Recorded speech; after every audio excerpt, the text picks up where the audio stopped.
Do you struggle with painful thoughts? And if you're a human being and you have a pulse, the chances are that you do. And in that case, I have something for you that's been very effective for me personally and which has also resonated with quite a few of my clients. This is Jürgen Rasmussen. Welcome to the Provocative Hypnosis vlog.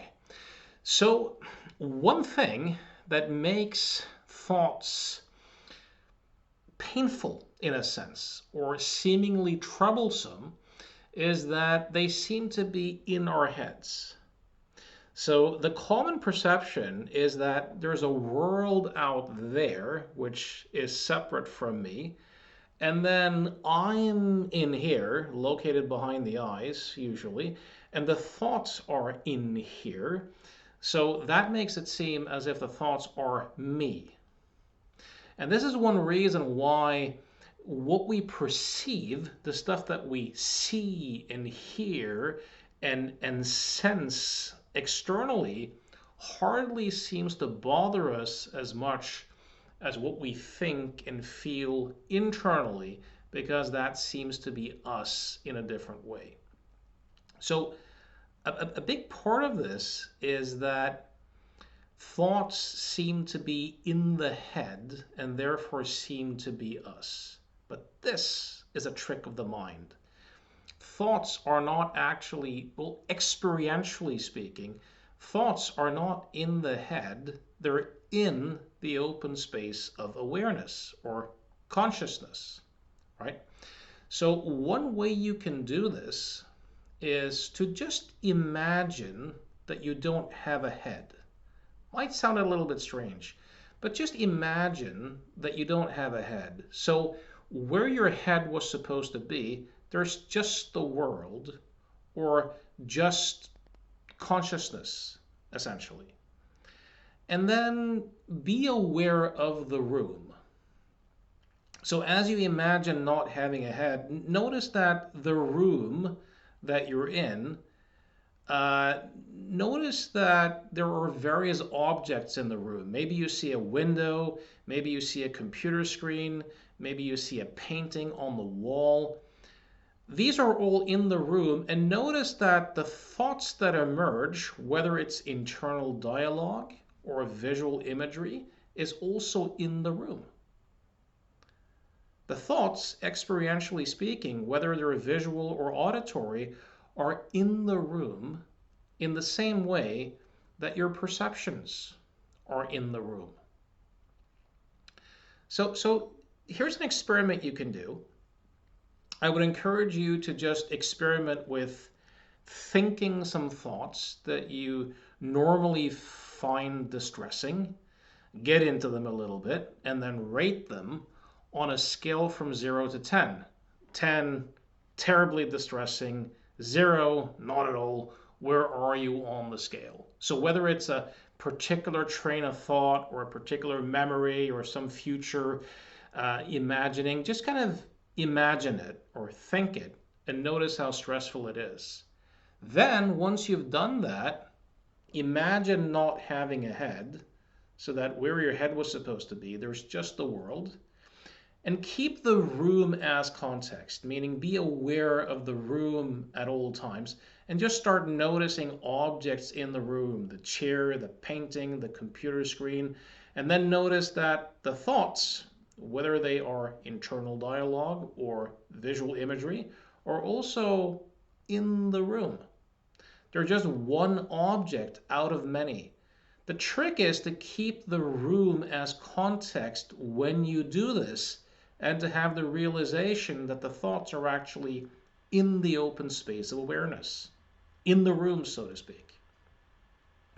So I invite you to think the same thoughts again deliberately, but this time think them in the room and be aware of the entirety of the room as you do so.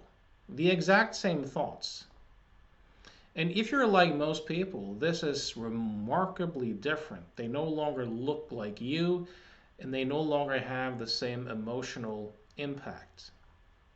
Now, one reason for this too is because What very often happens when many of us think and get lost in thought is that we so get lost in thought that we lose the room, or we lose the world, or we lose awareness itself or consciousness itself.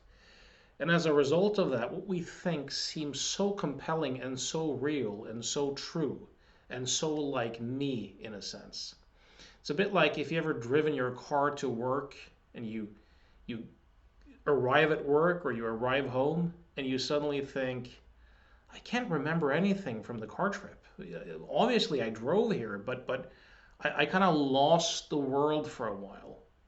Or maybe you've been in the shower and you come out of the shower and you can't even remember if you actually had shampoo in your hair or not because you were totally lost in a train of thought and you lost the world. But if you can keep the world or the room or just the awareness of being while having the thoughts appear in the room, just like all the other objects in the room, you'll automatically have a sense of proportionality.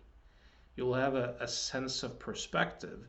It'll be just another appearance, which is no more you than all the other stuff that appears. Somewhat paradoxically, it's no less you either. They're all just expressions of consciousness. Consciousness taking the shape of seeing, or consciousness taking the shape of thinking. So play with this, explore this experientially.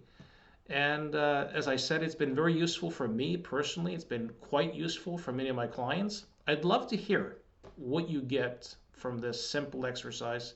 If you try it with yourself and you try it with some of your clients, let me know what you get from this in the comment section where you find the video. Also, if you're watching this in 2023 in April, know that I'm doing a brand new seminar. It's called When Clients Don't Change. It's about what to do when your clients don't change, when they don't respond, how to work with difficult or impossible clients.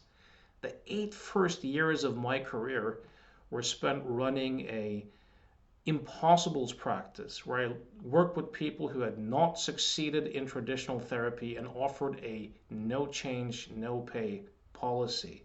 So I've kind of cataloged the typical patterns that tend to be going on in the client, in the helper, and in the relationship when clients don't change, and what you can do to improve upon that. I promise you, this will make you a better therapist, better coach, better hypnotherapist. I promise. So if you're curious about that, go to provocativehypnosis.com, click the seminar page, and you'll see the sign up link. You'll also see some information about the seminar. I hope to see you there. Also, if you want to book sessions with me, you can also apply for that at the Provocative Hypnosis webpage. As always, I hope this was inspiring and useful. Thanks for listening.